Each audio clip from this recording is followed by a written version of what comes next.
Untuk video kali ini saya akan menguji dua merek bor cordless yang berbeda tentunya.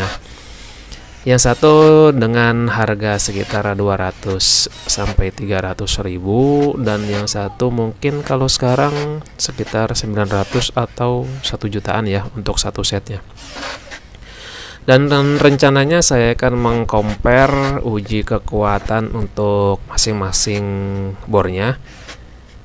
Adapun yang akan kita peragakan yaitu bor saya akan bebani skrup dengan diameter 4 mm dengan panjang 3 cm sebanyak 99 piece.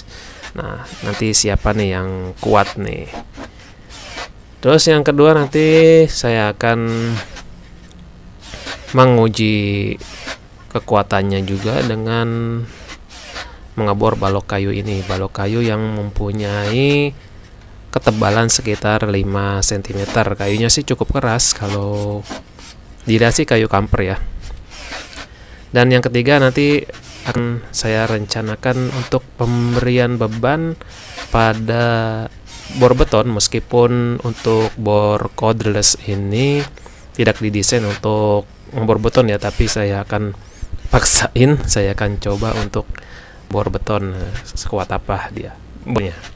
Untuk settingan torsi pada selektor penyetelan kekuatan torsi pada merek K, saya bilangnya merek K dan merek B ya, mempunyai range yang berbeda. Kita tidak akan memberikan angka yang sama pada skala penyetelan torsi, karena untuk masing-masing merek mereka mempunyai skala angka dan kekuatan yang beda, jadi tidak sama antara merek A dan merek yang B. Contohnya untuk merek K, torsi 3 kilo misalkan ya, itu pada selektor skala di nomor 2, sedangkan untuk merek B mungkin ada di selektor skalanya pada angka 10 atau 11. Jadi untuk masing-masing merek mempunyai selektor atau skala yang berbeda. Kalau teman-teman lihat di sini, yang merek K sudah saya coba untuk mengebor balok kayu dengan ketebalan 5 cm tadi. Ya, di awal-awal memang sih enteng, tapi menginjak ke kedalaman mungkin 4 cm ya, mulai dari 3 cm sampai ke 4 cm tuh laju bornya tuh udah agak melambat.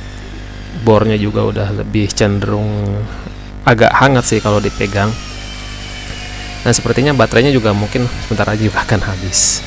Dan kalau misalnya kita lihat yang merek B, tidak ada kendala sedikit.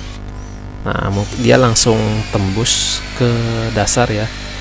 Dan di situ untuk lubang yang kedua pada merek B sudah mulai ada tanda-tanda baterai habis. Jadi baik yang merek B dan merek K, untuk ketahanan baterai pada pemberian beban bor situ sudah habis baterainya ya, terutama untuk merek yang K. Saya ternyata sudah ngecas 2 kali untuk proses ini.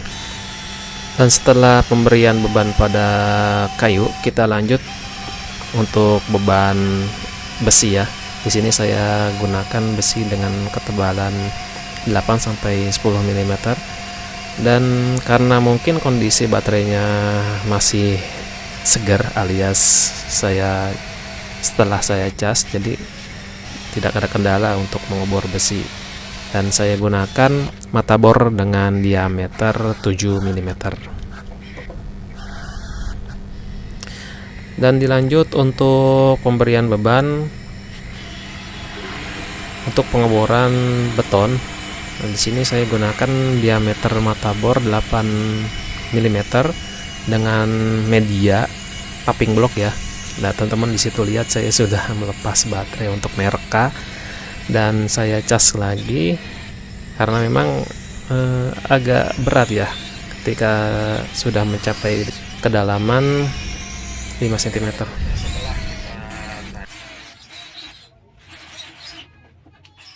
Oke teman-teman, setelah kita tadi sudah tes antara kedua merek bor cordless ini, kita akan buka nanti dalamannya seperti apa, kita cek apakah ada perubahan deformasi atau misalnya ada cacat spare part, kita bongkar saja untuk kedua bor cordless ini. Oke. Baik, ini dia setelah kedua bor cordless ini saya buka, tampilan untuk dalamannya seperti ini. Secara visual memang tidak ada yang berbeda secara signifikan ya. Sama-sama ada motor, ini PWM, speed control untuk motor DC, sama ini gearbox. Kita akan review yang mana dulu nih? Kita akan review yang ini dah. Saya sebutnya ini merek K ya, merek B. Baik, untuk merek B, ini memang sudah lama saya gunakan, cukup awet sih. Untuk motor dan kontrolnya saya tidak terlalu akan bahas. Saya akan bahas ke gearbox. Kita lihat di sini. Dari tampilan sih materialnya, gearnya. Kalau saya lihat di sini materialnya dari besi, cuma frame-nya aja yang dari plastik. Memang hampir semua frame yang di sini itu plastik, tapi dalamannya ini besi ya, metal. Jadi cukup kuat. Mengingat mungkin harganya juga nggak murah juga sih. Untuk cakbornya ya umum ya, nggak ada yang istimewa juga. Oke, setelah sekian pemakaian, yang tadi juga untuk reviewnya ini masih aman, masih bagus juga, motornya juga masih aman, PWM-nya juga nggak ada masalah. Jadi overall secara keseluruhan untuk merek B ini ya, memang sih tadi pemakaiannya juga nggak terlalu berat juga. Masih bagus, masih oke. Dan nanti kita akan rapikan lagi.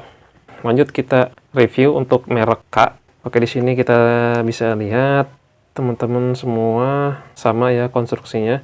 Cuman mungkin saya penasaran di gearboxnya ini mungkin dari plastik gearnya. Untuk pengaturan kecepatannya beda sama yang sini ya. Yang merek B. Merek B begini. Merek K saya nggak tahu nih. Kalau saya buka ada pernya. Oke, kita buka aja. Ternyata saya belum tahu cara bukanya. Beda sama merek-merek yang sudah pernah saya bongkar. Oke, jadi ini kita kedepankan dulu. Yang ini kita majukan dulu, kita putar. Nah, di sini teman-teman bisa lihat. Oke, nih.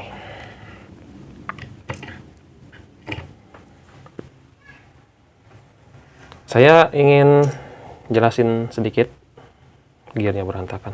Untuk motornya antara merek B dan K mungkin sama ya, jenisnya, tegangannya juga, bentuknya juga, tapi dia gearnya itu beda. Kemungkinan sih beda. Lebih besar yang merek B. Oke. Kita sisihkan yang ini. Nah, kita akan review gearnya. Wah, gearnya berantakan. Aduh, pria iki. Oke. Nah, sekalian aja ya. Nah, untuk merek K sama, gearnya ini terbuat dari metal. Saya pernah bongkar, tapi saya nggak tahu merek apa, lupa. Gearnya itu dari plastik ininya. Jadi kemungkinan kalau plastik ya agak-agak ringkih ya. Jadi kalau misalkan kena beban yang terlalu berat, ya mungkin si gearnya ini akan rusak. Baik, kita pasang lagi aja. Baik, untuk kedua bor cordless-nya udah saya rakit kembali. Tadi saya tidak videokan karena memang cukup makan waktu saya merakit gearnya. Dan kesimpulannya yaitu semua komponen yang ada di bor merek B dan merek K, kalau menurut saya sih hampir sama ya. Mungkin yang membedakan adalah kualitas baterainya. Yang merek B ini mungkin lebih unggul dari segi baterai. Dan untuk komponen seperti gear, motor, sama speed controlnya itu kalau menurut saya sih ya sama aja.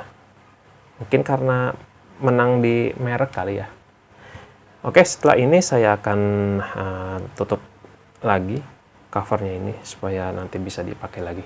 Oke, semuanya sudah saya rakit, baterai sudah saya pasang. Mungkin dari apa yang sudah kita lihat tadi pada praktek pemberian beban, baik itu skrup, bor besi, dan bor beton, dua-duanya memiliki kemampuan dan kelebihan masing-masing. Dan tentu saja untuk merek B, kalau menurut saya lebih unggul di baterai, karena baterainya itu durasinya memang lebih cenderung lama ketimbang merek K. Karena tadi pas saya coba di praktek, saya harus ngecas dua kali, ini hanya sekali. Tapi sejauh ini dari segi fungsi tidak ada yang berbeda, semua itu tergantung kalian, pilihan ada di tangan kalian. Kalau menurut saya sih dua-duanya oke. Baik, mungkin itu aja ya informasi yang bisa saya berikan tentang compare antara merek K dan merek B. Sekali lagi, mudah-mudahan informasi yang saya sampaikan bermanfaat dan menjadi referensi untuk teman-teman semua. Tetap sehat, kreatif, agar bisa bermanfaat untuk orang banyak. Assalamualaikum warahmatullahi wabarakatuh. Bye-bye.